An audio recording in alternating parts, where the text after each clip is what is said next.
Assalamualaikum students, my name is Aisha Stika and today we will solve the question number 10. A part है mass in gram of 2.47 mole of KMnO4. तो mass हमने find करना है, number of moles दिए गए हैं that is 2.47 moles. KMnO4 का हम molar mass calculate कर लेते हैं. पोटेशियम का मोलर मास होता है 39 प्लस मैंगनीज 55 प्लस ऑक्सीजन होता है 16 और टोटल 4 ऑक्सीजन है. इसको कैलकुलेट करेंगे तो ये आ जाएगा 158 gram per mole. Clear. Mass हमने फाइंड करना है. Number of moles is equals to mass over molar mass. यहाँ से हम मैस फाइंड कर सकते हैं. मोलर मैस यहाँ पे मल्टीप्लाई हो जाएगा नंबर ऑफ मोल्स के साथ. नंबर ऑफ मोल्स कितने 2.47 इंटू मोलर मैस कितने 158 ग्राम. तो ये आ जाएगा 432.92 ग्राम. नेक्स्ट क्वेश्चन है moles of oxygen atom in 9.00 gram of magnesium nitrate. तो पहले हम मैग्नीशियम नाइट्रेट के नंबर ऑफ मोल्स फाइंड करेंगे, फिर हम बताएंगे कि ऑक्सीजन एटम्स के कितने मोल्स प्रेजेंट है. क्लियर. अगेन फार्मूला वही लगेगा, n is equals to mass over molar mass. और नंबर ऑफ मोल्स फाइंड करने के लिए मैस जो है दिया गया है that is 9 gram. Molar mass होता है मैग्नीशियम नाइट्रेट का magnesium 24 plus nitrogen 14 plus oxygen होता है 16 और टोटल है 3 ऑक्सीजन और इस सब को हमने 2 से मल्टीप्लाई करना है. तो ये मोलर मैस आ जाएगा 148 ग्राम पर मोल. इसके नंबर ऑफ मोल्स फाइंड कर लेते हैं. मैस 9 ग्राम ओवर 148 तो ये आ जाएगा 0.06 मोल्स. मैग्नीशियम नाइट्रेट का अगर हम 1 मोल लेते हैं, इसके 1 मोल में ऑक्सीजन के कितने मोल्स प्रेजेंट है, टोटल कितने ऑक्सीजन प्रेजेंट है 6. 1 मोल मैग्नीशियम नाइट्रेट में 6 मोल्स हैं ऑक्सीजन एटम के. क्लियर. तो अगर 1 मोल में 6 मोल्स हैं ऑक्सीजन एटम के तो 0.06 मोल्स में कितने होंगे, ये इक्वल होंगे 0.06 multiplied by 6 moles of oxygen atom. Clear. 0.36 moles. सही है. 9 ग्राम ऑफ मैग्नीशियम नाइट्रेट के अंदर 0.36 मोल्स प्रेजेंट है ऑक्सीजन एटम्स के. ठीक है, ये आपने स्टेटमेंट लिख देंगे नीचे. नेक्स्ट क्वेश्चन है number of oxygen atoms in 10.37 gram of copper sulphate. सही है. ये भी अगेन सेम क्वेश्चन है. तो पहले हम कॉपर सल्फेट के नंबर ऑफ मोल्स फाइंड कर लेंगे.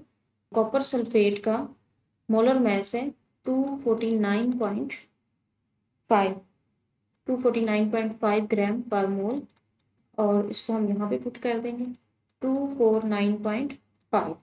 सही है. डिवाइड करेंगे तो नंबर ऑफ मोल्स आ जाएंगे. ये आ जाएंगे 0.04 मोल्स. जब हम 1 मोल लेते हैं कॉपर सल्फेट का तो इसमें कितने मोल्स होते हैं ऑक्सीजन एटम्स के. ऑक्सीजन एटम काउंट करें यहाँ पे 4 ऑक्सीजन एटम्स ये हैं और 5 ये हैं तो टोटल 9 मोल्स होते हैं ऑक्सीजन एटम्स के. ठीक है. तो अगर 0.04 मोल लिए हम कॉपर सल्फेट के तो इसमें कितने मोल्स होंगे ऑक्सीजन के, इसको 9 से मल्टीप्लाई करते हैं 0.04 मोल्स ऑफ ऑक्सीजन एटम. ठीक है.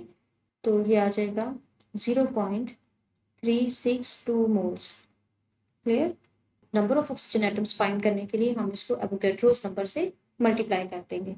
ठीक है, क्योंकि जब भी हमने नंबर ऑफ एटम्स फाइंड करने हो, नंबर ऑफ आयंस या नंबर ऑफ फॉर्मूला यूनिट्स, तो हम मोल्स को एवोगैड्रोस नंबर से मल्टीप्लाई करते हैं. ठीक है. तो नंबर ऑफ ऑक्सीजन एटम्स कितने हो जाएंगे 0.362 मल्टीप्लाइड बाय एवोगैड्रोस नंबर यानी कि 6.02 इंटू 10⁻23.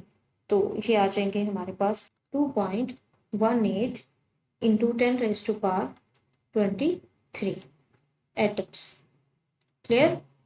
तो जब भी हमने नंबर ऑफ एटम्स फाइंड करने हो, नंबर ऑफ आयंस या नंबर ऑफ फॉर्मूला यूनिट्स, तो हम नंबर ऑफ मोल्स को मल्टीप्लाई कर देते हैं एवोगैड्रोस नंबर से. तो नंबर ऑफ मोल्स हैं ऑक्सीजन एटम्स के 0.362, इनको हमने एवोगैड्रोस नंबर से मल्टीप्लाई किया तो आंसर आ गया 2.18 इंटू 10⁻23 एटम्स. नेक्स्ट क्वेश्चन है mass in kilogram of 2.6 into 10⁻20 molecules of sulfur dioxide. Mass हमने फाइंड करना है। नंबर ऑफ मॉलिक्यूल्स गिवन है 2.6 इंटू 10⁻20। ठीक है। सल्फर डाइऑक्साइड का मोलर मास होता है 64 gram per mole. Number of molecules, atoms, number of ions, number of formula units, इन सब के लिए हम यही फॉर्मूला यूज करते हैं, number of moles multiplied by Avogadro's number. देखिए इस फॉर्मूला से हम इजीली मास कैलकुलेट कर सकते हैं because we know that number of moles is equals to mass over molar mass. यहाँ पे हम n की वैल्यू पुट कर देते हैं। Number of molecules is equals to mass over molar mass multiplied by Avogadro's number. तो यहाँ से हम इजीली मास कैलकुलेट कर सकते हैं। मास हम यहीं पे रहने देंगे और मोलर मास यहाँ पे मल्टीप्लाई हो जाएगा और एवोगैड्रोस नंबर से हम इसको डिवाइड कर देंगे। नंबर ऑफ मॉलिक्यूल्स कितने, 2.6 इंटू 10⁻20 और मोलर मास है 64 gram divided by Avogadro's number है 6.02 इंटू 10⁻23। तो ये आ जाएगा हमारे पास मास इन ग्राम। तो ये आ जाएगा 27.64 इंटू 10⁻³ ग्राम। ठीक है। तो मास क्योंकि हमें किलोग्राम में चाहिए तो हम इसको डिवाइड कर देंगे 1000 पे। ग्राम से किलोग्राम में जाने के लिए हम 1000 पे डिवाइड करते हैं 1000। ठीक है। या फिर 1000 को हम 10⁻³ भी लिख सकते हैं इज इक्वल्स टू मास। तो ये आ जाएगा 27.64 इंटू 10⁻⁻6 क्योंकि ये पावर भी ऊपर जाके माइनस हो जाएगी तो -6 किलोग्राम। सही है। ये हमारे पास मास आ गया